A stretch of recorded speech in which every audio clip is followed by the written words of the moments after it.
All right, good afternoon, everyone. Welcome to today's Lunch and Learn with ATI. Today our coach is Bryan. I'm going to pass it over to him to talk about succession planning.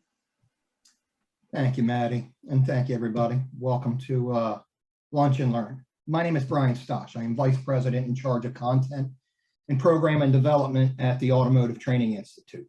Cool title. What that really means is I'm a blessed man. I've had the opportunity to hang out with shop owners and service advisors all over the country over the last 20 years. And I've also had the opportunity to help shop owners transition out of their business. And how do they truly get the equity out of their business that they deserve after running a business for 20 or 30 years? So the title of my presentation is Succession Planning. What's your end game? And where can you be in 5 years, 10 years, and more? And I'd be thinking about, for some of you out there that are thinking about exiting your business, what would that look like? Are we talking 3-year buyouts, 5-year buyouts? Are we thinking you have 5 more years of doing this, 10 more years? And it really doesn't matter. But the point is, if you have a plan, cool, you need to get started today. If you don't have a plan, I want to help you determine one, and you still need to get started today. And what I want to talk about for the next 45 minutes or so is, what are your options? When we talk about end game, and that really would be the owner leaving the business. And I don't care whether we're talking about transferring ownership or transferring leadership. What's your strategy? We're going to talk about the financials that you're going to need to do this and do it well. We will talk about shoring up the future. And when I say shoring up the future, I mean getting your business ready for either a planned or an unplanned exit. And the steps of all of this are going to be pretty much the same, that will give you the freedom to be able to do whatever it is you decide you want to do. We'll talk about shifts in business and you explaining what's been going on in the business the last 3 to 5 years. And we're going to talk about, what are you really selling? Because again, whether we're going to talk about transferring leadership or transferring ownership, you need to develop your presentation and tell your story. So with that said, let's talk about the options a business owner has to exit their business. And you have liquidation, you have keep the business and run it with the second in command, keep the business in the family, sell to a manager or key employees, sell the business in an open market, and sell to another business. But let's break these down just a little bit. First, you have liquidation. And I don't know about you, but that word liquidation just does not sound sexy. Does not sound sexy at all. But with liquidation, it is the most simplistic way of exiting a business for a business owner. Problem with that is it is your lowest return on investment because we're selling assets. There is no goodwill. There is no true business value. You are just selling your assets, and usually for pennies on the dollar. And unfortunately, your creditors have first claim to any income that's brought in based off of liquidation sales. And then you have keep the business and run with the second in command. Now, as I said earlier, I've been working with business owners going through this process for the last 7 years. And keep the business and run with the second in command seems to be the most advantageous, and you'll soon see why. It is typically a smooth transition because you have the opportunity to groom your second in command and share with them how you grew your business, how you run the business, and you can take as much time as you want to do that. There is no timeline, there is no urgency. It does allow you to keep a hand in the business, and I can promise you, you will make more money over time than selling the business. You can keep the business in the family, and I have several that do that as well. And the same thing as with the second in command, it is a smooth transition because you have the opportunity to groom that particular person. Again, no timeline. You create the steps that need to be trained and take your time, and you know when they're ready. It does also allow you to keep your hand in the business. You will make more money over time, but unfortunately, There may not be anybody in the family that has the skills, desire, or the interest to take over the family business. And also, unfortunately, sometimes the customers may not approve of any new management members or new members they meet at the front counter compared to you or yourself or existing advisors and managers. You can sell to managers or employees, and I've had several that do that. And we have watched businesses come back to life. That when an existing manager or group of employees take over the business to buy you out, there's a bunch of new enthusiasm, and they really drive the business. So we've seen some of these businesses really take off. And long-term buyouts, we help create long-term buyout type plans, which basically gives you an opportunity, again, because in a lot of cases with deals like this, you're probably going to be holding the paper compared to getting a cash buyout or at settlement collecting a big check. And we've worked with members to create long-term buyout plans that motivate the associates and motivate the potential buyer to grow the business because they're going to get a piece of it as they grow and earn their down payment. When selling it, assets and goodwill create the value, unlike liquidation. But again, not all of your employees are qualified or may not have the interest to own and or run the business. And again, like with the family taking over, some of your customers may not approve of new management.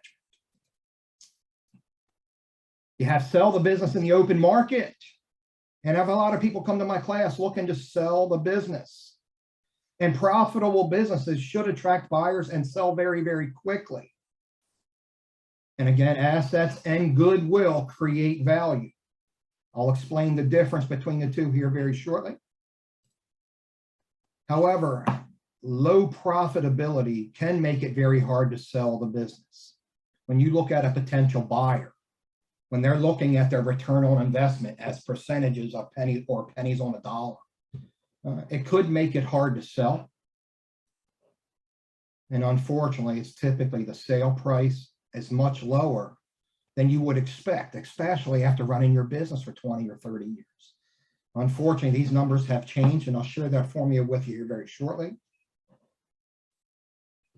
And you could sell your shop to another business owner, another shop owner. And unfortunately, you know what happens when they do that. It now becomes their business. And they like to change the ways that you did business, and it's now their business.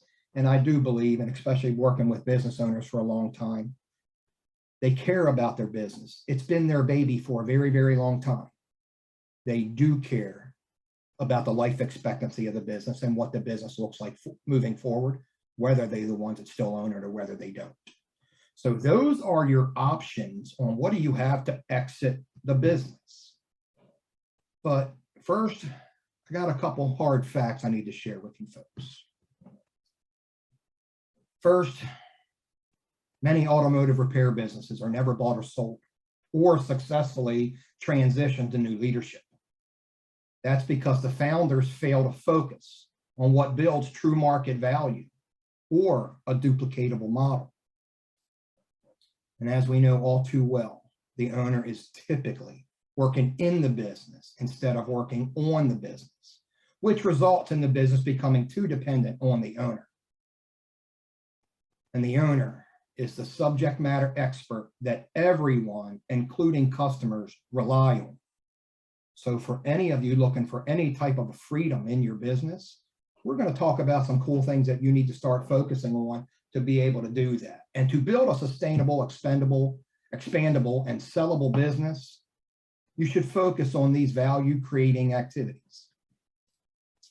First, create a repeatable, consistent service offering that does not rely on you, the owner. Generate reoccurring revenue, positive cash flow, and strong profit margins with strong marketing plans and sales processes. Systemize your processes and procedures to ensure predictable and repeatable results. Build and retain a cohesive, top talented team with strong fundamentals and extraordinary culture. And most important, The quickest way to get a little bit of freedom from your business is groom the leader who will sustain your business if you disappear suddenly, your second in command. So I hope that part makes sense. And unfortunately, there are 4 magic words that a lot of business owners want to hit me with on what kind of gets in the way. Those 4 magic words are, I don't have time. Now, I do get it. I do get it. You're very, very busy. But I'm a believer in sharpening the saw. And the more time you start spending on these types of things, I promise you, this is how you're going to get the most equity out of your business than if you hadn't. So let's talk now about getting your financials ready and the documents that you're going to need to do so. And as you see here on the screen, business tax returns, financial statements, and 5-year projections. So what does all this mean? First, when it comes to business tax returns, and we're going to talk in a second how they value a business, but your business tax returns over the last 3 years are going to help determine the profitability of the business and how much income a potential buyer is going to receive out of this business. I would highly recommend getting all toys out. And I know as a business owner, you have every right to allow that business to handle some of your lifestyle. But however, to prove the most value out of the business and the biggest return a potential buyer is going to get, all toys removed, get all the toys out of the P&L, get as much of your lifestyle out of the P&L, and you are looking for total transparency. Because a business owner or potential buyer is going to be looking to see what kind of income they can make. And if you think about it, what is a true entrepreneur looking for? They're not looking to buy a job, but they're also looking to buy a business that they can get a return on that investment in 3 to 5 years. And they're looking to be able to grow that bottom line as fast as they possibly can. Then you got a couple financial statements, which I believe you guys are already familiar with and aware of. Your business and personal financial statements, yours personally as well as the business P&Ls and balance sheets. And again, I would do whatever I can to get as much of the toys out of the business. And I get it, you're saving a couple tax dollars. But long term, it's the value that those dollars would have created in the business that you're missing. The next thing I'm going to ask you to start focusing on with documents are your 5-year projections. 5-year projections, starting with what's your win number and annual growth projections. But first, what's a win number? It's really the complete opposite of a break-even number. And I know a lot of shop owners know what their break-even is. But I have 2 questions here for you. With the break-even, how many of you went in business to break even? Oh, wait. And second, most of the time, they're using the wrong number. You don't use sales dollars to create your break-even. You use your gross profit dollars to break even. And unfortunately, a lot of shop owners that I had met over the years, once I first met them, really didn't know what that magic number was in gross profit dollars for them to start making money. I would learn what that is, and then I would start focusing on annual projections, year-over-year growth. Why do you care? One, actually several reasons, but first, and most people don't realize this, is that healthy businesses grow every single year. And there was a saying going around for a short period of time when the economy was up, down, this, that, or the other, that flat was the new up. That's not true. That is not true. Because one thing you'll always be battling is that inflation rate. And I'm sure a lot of you are feeling that now. And your business needs to outgrow inflation. Your business may stay flat in dollars, but your costs are going to keep creeping up.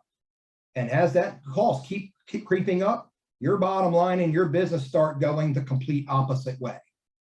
So what is your win number? And then annual year-over-year growth. And honestly, the important thing is not hitting every single growth goal you set. The important thing is that you're further along than you were the year prior. And I hope that makes a lot of sense. I would look at marketing plans and staffing plans to match growth. And I would also look at comparing year over year what your projections, how efficient the sales are, or how efficient your shop is compared to capacity.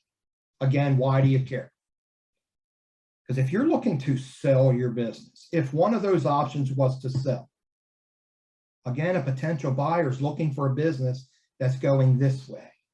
They're not looking for one that's staying flat or going the other way. And they also want to know, how are you doing in your projections? Are you matching your projections? And what are the plans, the staffing plans and marketing plans? Because again, when we talk about buyers, not every potential buyer is going to be from our business. You get people that are retiring from other industries and have bankroll, and they decide they want to get in the automotive repair because they like cars. And I get it. And I love cars. I spent my whole life around cars. But your job is to make a potential buyer feel very, very confident in what they're about to buy. And I hope that makes sense. So getting the financials ready to be able to start this process, here's what you're looking at. And then I'm going to ask you, even if selling today or tomorrow is not the goal, I would highly recommend having a business valuation completed on the business. And that does a lot of positive things for your owner. So even if this is step one about thinking of selling the business, getting a business valuation done it gives you a baseline value. It'll help you understand what your business is worth. Because for a lot of years, I worked with shop owners. And again, I told you I started working with shop owners doing this stuff 20 years ago. We started focusing very, very heavy on succession planning, on how dudes my age and or older, how do you exit the business? And I learned a lot. But one of the heartbreaking things I learned is those businesses are not anywhere or worth anywhere near what those poor folks thought it was. So this will give you a baseline value. It'll help determine, are there any missing pieces in the business that surface? It'll help you understand, going through this valuation process, what do you have to have in place to make sure that your business is one of the sexiest ones on the list of other shops that someone has to buy. You'll see what's involved in the selling process while preparing for the valuation. Most people don't have any idea. It's not just sticking it up on the market and hope for the best. Because believe it or not, you do have some ability to influence goodwill, and I'll get to that in a second. And this allows you to start crafting your story for a bank, a buyer, a partner, or anyone else who may be investing into your business. Because I said before, whether we're transferring ownership or whether we're transferring leadership, like in a second in command type model, you will have a story to sell, and you will have to demonstrate the value of the business. But now some of you may be wondering, how do they value a business in the automotive service and aftermarket? And here's what it looks like. And it starts with the bottom line of your business. Bottom line and owner's salary, as long as you're not part of production. And when I say part of a production, are you playing the role of a store manager, service advisor, or a technician? In those models, you are part of production. Now, they will start at the bottom line, and how much money is the owner walking away from that business? Then they're going to add back some non-expense, just paper expenses like interest expense, depreciation, amortization, which you and I all know that's not cash layout, that's paper write-off to avoid taxes. They're looking at any of the toys, but please be careful with this one, because writing off 10 or 15 grand in toys throughout the course of a year could cost you 40 or 50 grand in sale price. They will look at any one-time expenses, and this could be replacing a roof on the building if triple net lease or you own the property. It could be any type of compressors, any big equipment, stuff like that. One-time expenses they don't buy every year or do every year. Plus any discretionary net operating profit. And when I say discretionary, this is your lifestyle going through the business. And it could be your cell phone, your car insurance, your gas, your life insurance, your health insurance. And some of that really is considered discretionary net. Some of it that doesn't count only because a potential buyers probably want to do the same thing. So they look at bottom line, they add all this up, and that creates owner's cash.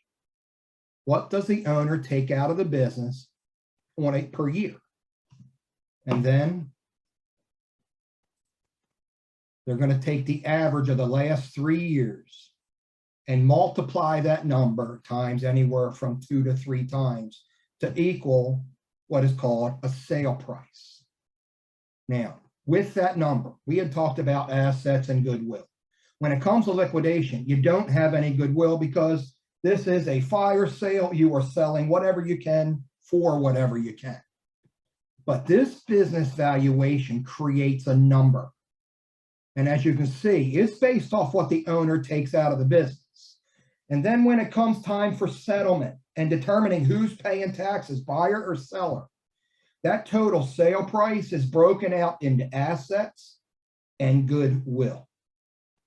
It's the goodwill that here's where this work that you and I are going to talk about today. You have the opportunity to increase that goodwill like really never before.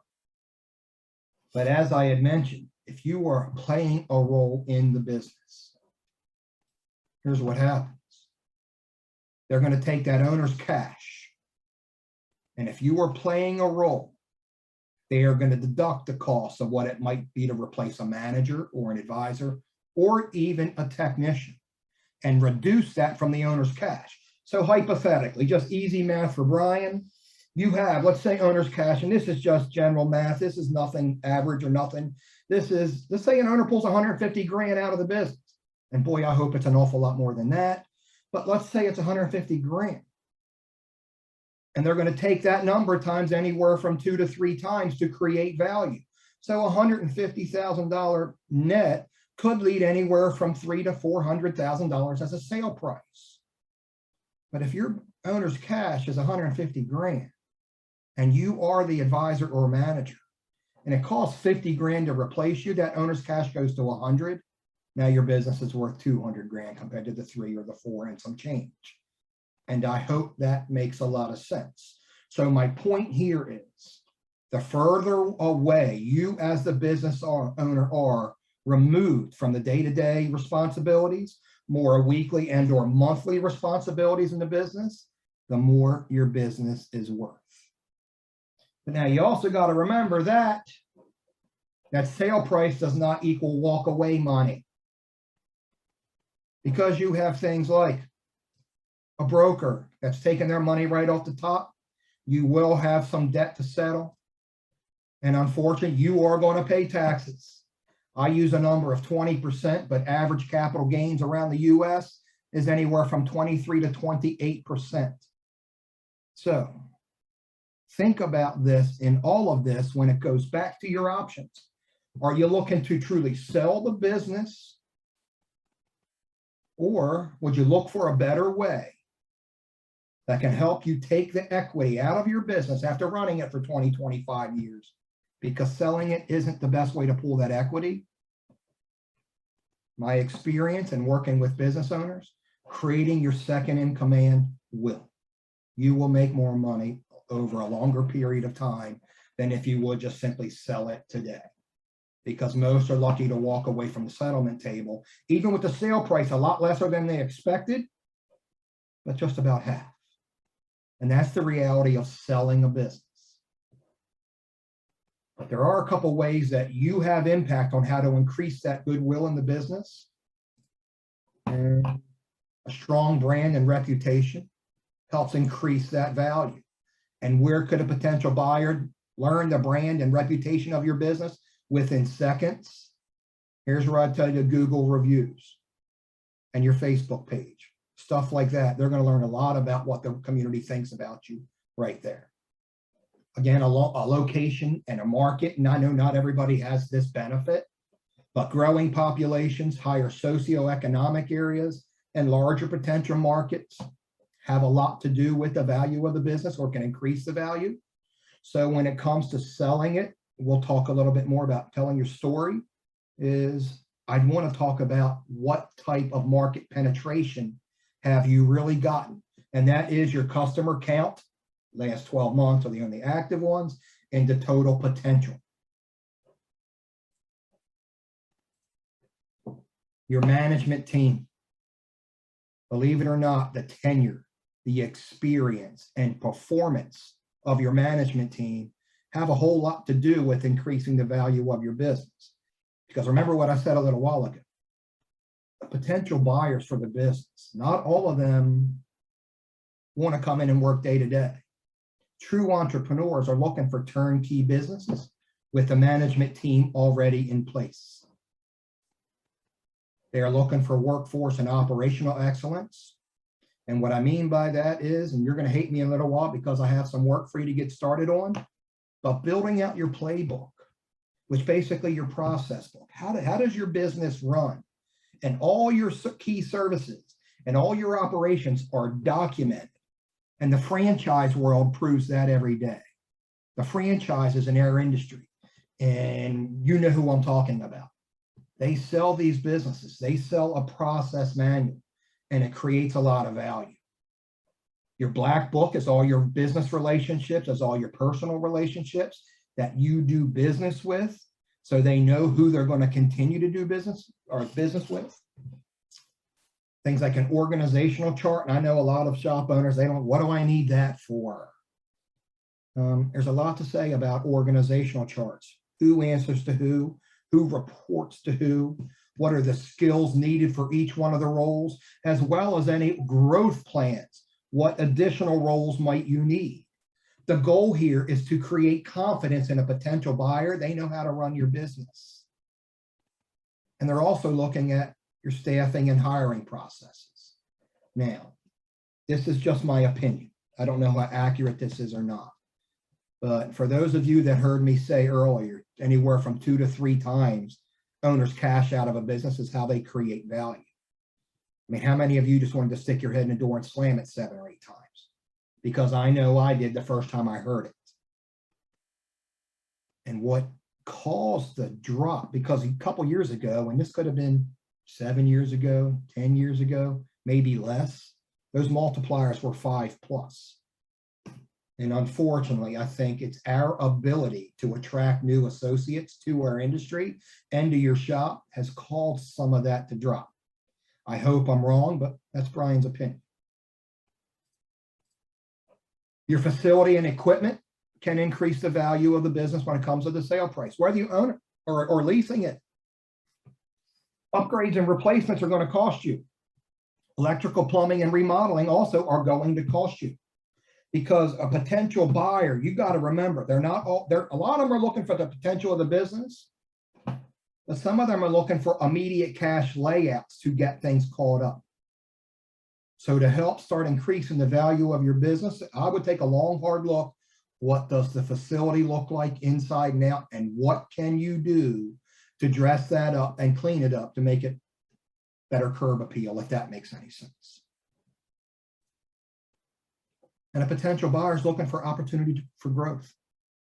This is where I'm sharing with you, create your 5-year forecasts for sales and profitability and start chasing those numbers down. They want to see what its potential could look like, because a business, a building with big potential compared to a building that may not have the same potential. Part of me says, yes, it's probably going to sell for a little bit more.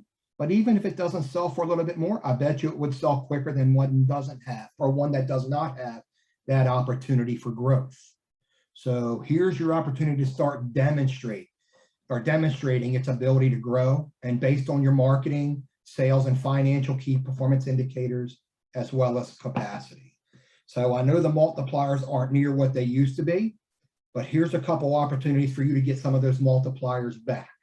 Because I have worked with some shop owners that got 5- and 6-time multipliers, and I have worked with a broker in the past that has helped members get those additional markup or get those additional multipliers.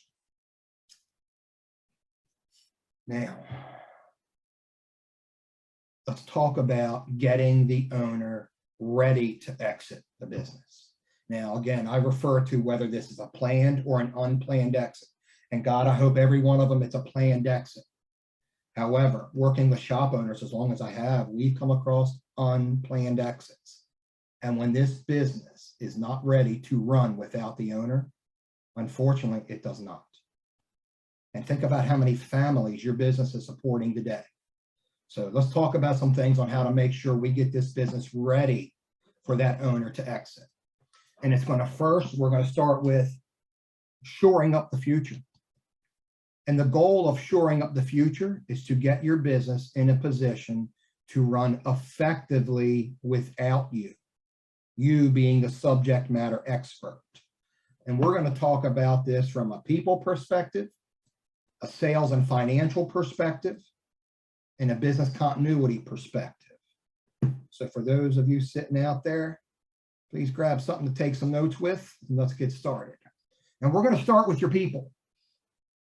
Step one is to redefine your role.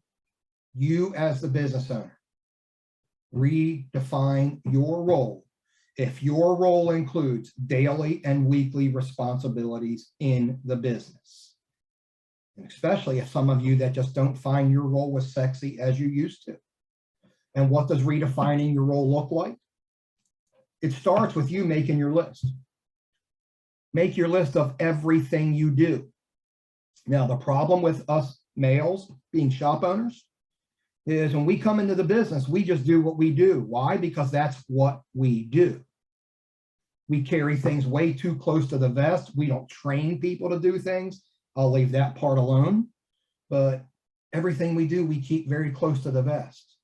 And now my question for you is going to be, if you never share with people what you do in the business, how will you ever clone yourself? So if you're looking to clone yourself, make your list of everything you do. And yes, this includes running around all day for probably close to a month, documenting, writing down everything you touch, every delivery you make, everything you do. And then I'm going to ask you to sort that out. Is that a daily? Is that a weekly? Or is that a monthly event? Then now that you have your list, I want you to go back over that list and start circling the things that you want to keep. And from that list you want to keep, or from that list, from the items you circle versus one you don't, you've now created two lists of responsibility. Created two lists of responsibilities, and then create the job descriptions to match for both you and your second in command and or manager. Basically, this is lightening your load, giving you some freedom, and allowing you to start focus on driving your business and working on your business compared to working in it. And I hope that makes sense. And if anybody's out there has any questions about that, feel free to hit it up on chat. I'd be happy to help you there with this one. But step one of creating more value in your business is get you out of the minutia of the day-to-day running the business. Second, I'm going to ask you to identify your successor. But this really goes back to, what do we want to do with the business? In the beginning of this, we talked about different options you have. Either sell it or to develop a second in command, whether that's a family member or whether that is a key employee. Identify which one you want, because this is going to dictate what the job description may look like and your training process.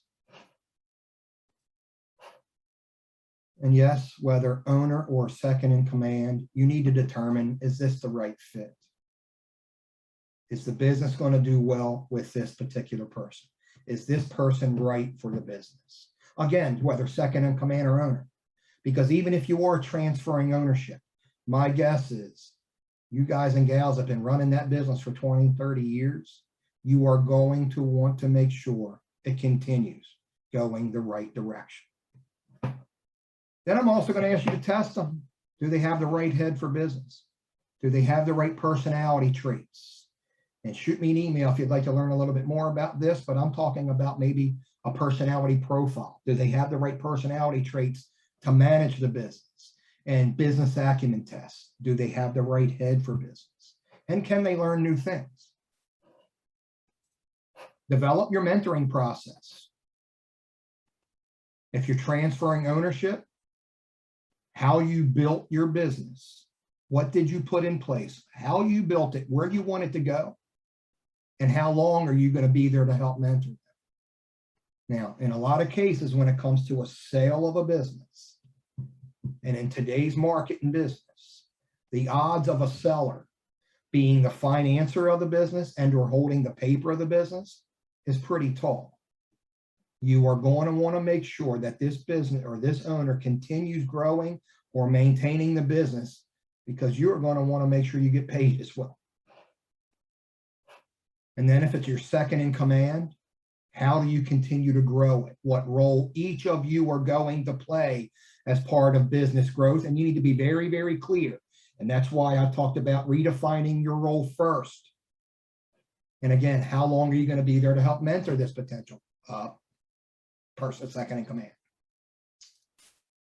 I am a believer in organizational charts, and I know some of you feel you're way too small for that. But the roles needed for the shop to perform as an managers, advisors, technicians, they need to be laid out. And I am a big believer in labeling the skills needed and core competencies needed to fill those positions. And this is just simply to give a buyer, if not familiar with their industry, give them a lot of confidence that they can keep growing the business, keep the business going. And who currently fills those positions? And any future roles needed over your 5-year projections. Now, both for you and our potential buyer. When you look at 5-year projections, and when you look at the labor dollars needed and or the car count and average repair order needed to hit those sales volumes, you will be adding players, whether it's technicians or advisors. I'd always go after the advisor first to protect my average repair order. But I'd want to be ahead of the curve and know when is it time compared to being caught behind the curve, if that makes any sense. I am a big believer in for job descriptions, especially new management, service advisors and managers, technicians. Job descriptions for each role, what they do, when they do it, what are the areas of responsibilities. And again, this goes back to the well-oiled machine and recruiting. And I would determine the metrics for performance, as in sales, gross profit, car count, average repair order, production, as far as total sales produced by tech, or build hours, however you measure technician productivity. And that could be a great discussion. But managers and advisors have sales and profit expectations. And my guess is, well, better yet, my opinion is they need to know what those expectations are. And with the right advisors, with the right training, have them chase down those goals. Because every one of your businesses have metrics for performance. Question is, do you share it with your players? Now, here's also something that you may or may not want to hear, but some of you may already know this. I'm a huge believer in that role of a service advisor is a sales position. But I am also a big believer, those people at your front counter, whether we call them service advisors, service writers, or managers, who knows, who cares for this exercise? But they have more control over the profitability of your business and your bottom line than you do. Make sure they know what does good look like. Again, production and sales for techs. I would create those metrics. I would share with them with those expectations. I would share with them the math, how you came up with those expectations, and start beginning training. Now that's shoring up the future with your people. Now let's talk a little bit about shoring up the future from a sales and financial perspective. Design your budgets and your bill schedule. Budgets for sales. What am I going to do this year? What am I going to do next year? There's those 5-year projections again. What's your budget for wages? How much can you afford for technician payroll? How much can you afford for front counter costs based off of those sales? And quick note to self, at ATI, we believe the budget for technician payroll compared to the total business model, about 20% of sales. And with your front counter, anywhere from 7 to 10 based off of multiple different variables. But you need to know what those budgets look like. When can you afford to add? And what's your budget for purchasing? And when am I spending too much? Note to self, about 30% of your sales should be a great ballpark for your fixed and operating expenses. If it becomes taller than 35% of your sales, it's going to be difficult to have a big bottom line. So you need to know what that looks like, as well as what your pay schedule for expenses. Now remember, shoring up this future is getting the business in a position to run or better yet, run without you. For either planned or unplanned. It's the unplanned exit. And people not know what's going on this side. I'm not talking techs or advisors. I'm either talking about your accountant or somebody you back at home. They need to be well aware of this. I would identify a second check signer only because if bills don't get paid, you don't continue parts, your people don't show up anymore. You know where I'm going with that. Somebody other than you in the business has the ability to write checks when needed. I would document all critical banking information. All critical banking information. Where do you keep your money? What different accounts? What locations? Who's your personal contact? Account names and numbers, and all sign-on info. I can tell you a couple horror stories about where, unfortunately, we talk about a mom and pop business, pop passes. And poor mom back at home really doesn't know what's going on here. And when bills don't get paid, or when things don't get covered, or know where that money is, we've watched businesses within 30 days bankrupt and out of business because they didn't bother to share this information with somebody other than themselves. Document all critical payroll info, list of all your preferred vendors, who do you do business with, and so on. And what's the plan for tax time? Because again, you know what happens when the IRS or sales tax and things like that don't get paid.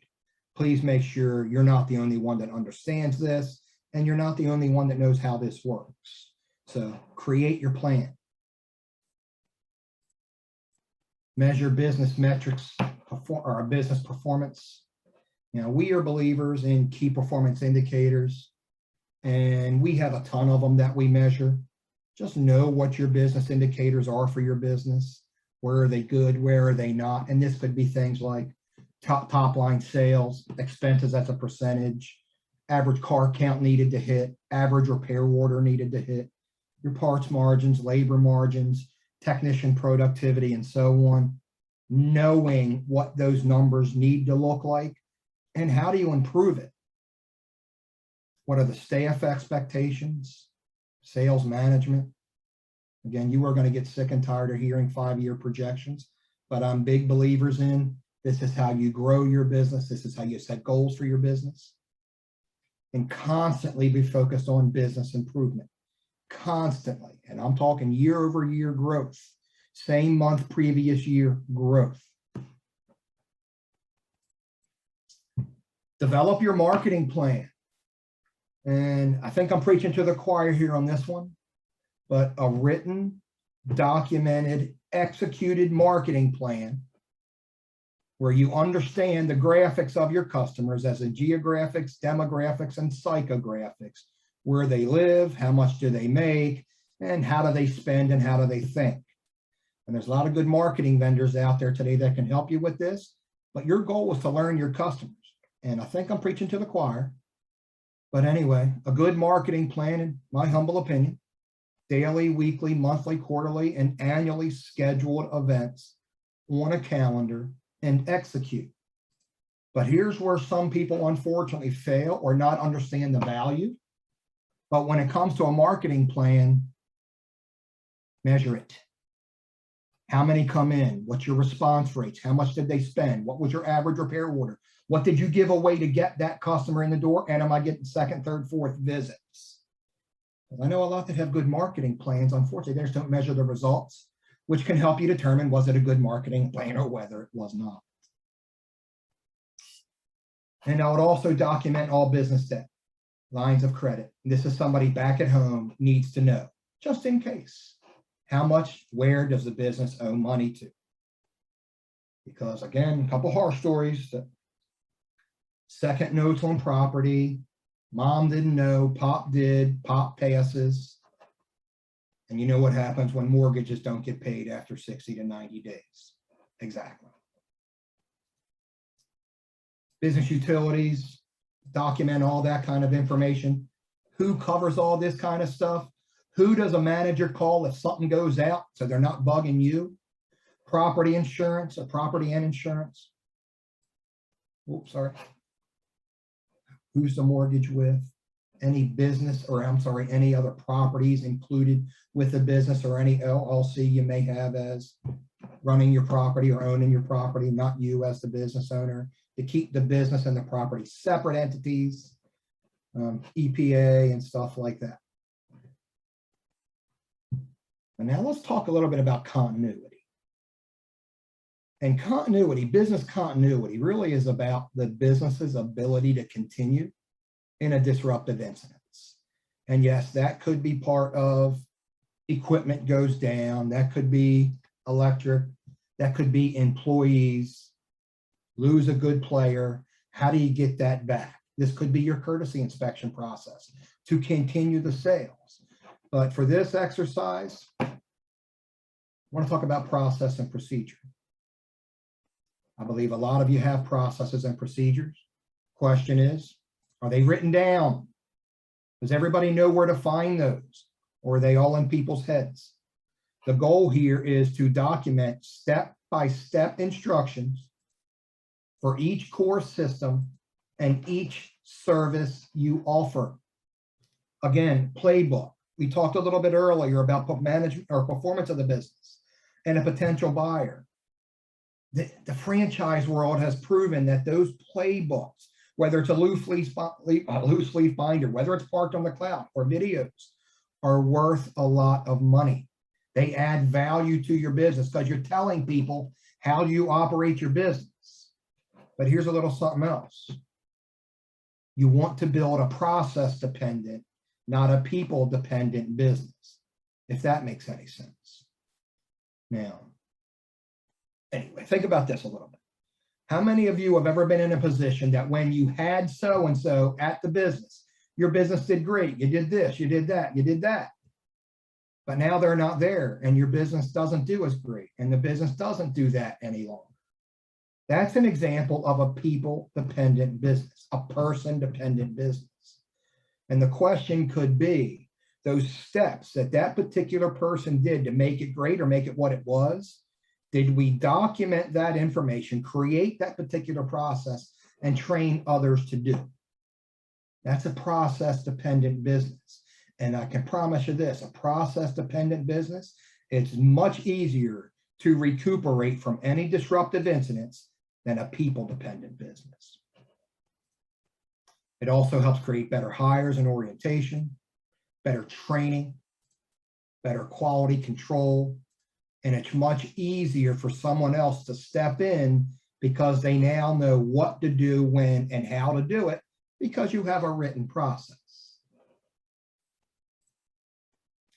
It also improves your recruiting process because now you know the the processes by role, so you can ask better questions during the interview process, hiring and orientation, training, and that's for managers, advisors, and your technicians. Now let's talk a little bit about shifts in business, and you're all going to go through this, and it could be evident on a P&L. It could be evident in some of those numbers. But the goal of shifts in business is to demonstrate how the business has performed over the last 3 or more years. And you need to focus on that from a sales perspective, profit dollars, and a customer base. And what I'm talking about here is what changes, trends, differences has the business experienced. And unfortunately, we can use the last year and a half as an example. But a few things you need to be able to demonstrate or ask yourself. Are sales trending up or down? Gross profit dollars trending up or down? How many one-time customers? How many first-time customers? And what you'll need to demonstrate this, here it is again, 5-year forecast and budget.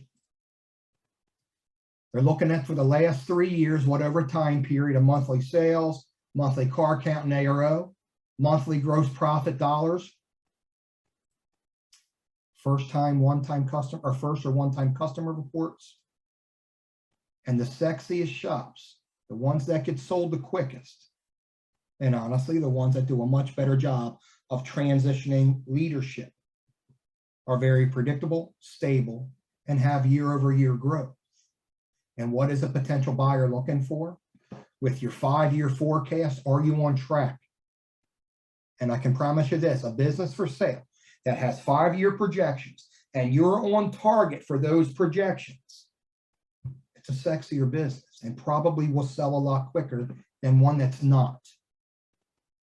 And again, with the monthly sales, they are looking at year-over-year growth.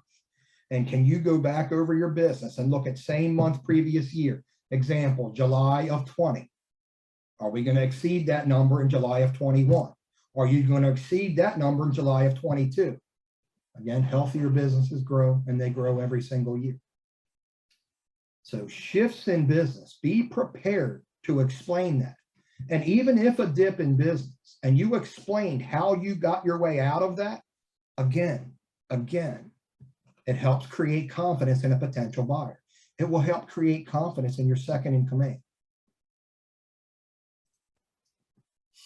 In the last section I wanted to share with you, as we're coming down the home stretch, with a large portion of the sale price of the business coming from the goodwill side, this is your chance to demonstrate the value of your business. Because are you selling a customer list, equipment, and the ability for some reoccurring revenue? Or are you selling a well-oiled machine with huge potential for return on investment? Now, with this is your opportunity to create your sales presentation. And I mean exactly that. Because again, second in command, a potential buyer, you will need to demonstrate the value of the business.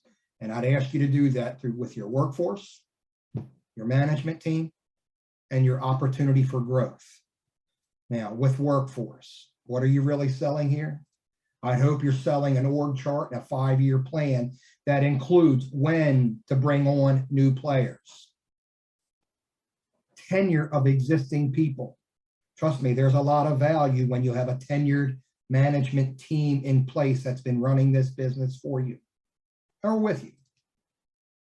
The skills and core competencies needed, performance versus expectations. I know a lot of you don't think about it this way, but I just said earlier, the role of an advisor is a sales position. So what do you think that automatically makes you? It makes you a sales manager, like it or not. So set the expectations for performance and track the performance as they go and grow. Are we meeting the expectations? Training and your development processes, and what your recruiting and hiring processes. I can promise you this, that a potential buyer looking at your business, when they see you have it, it's just confidence level, man, confidence level. And most likely, more likely to choose your business than any other one on the list that doesn't have this stuff already written out. Looking at your management team, same thing, org chart, 5 years, tenure, core competencies, performance versus expectation, what's your training and development processes? How are you going to continue to grow more salespeople as your business grows? And what's your recruiting and hiring processes for your management team? They very well may be different than your technician team.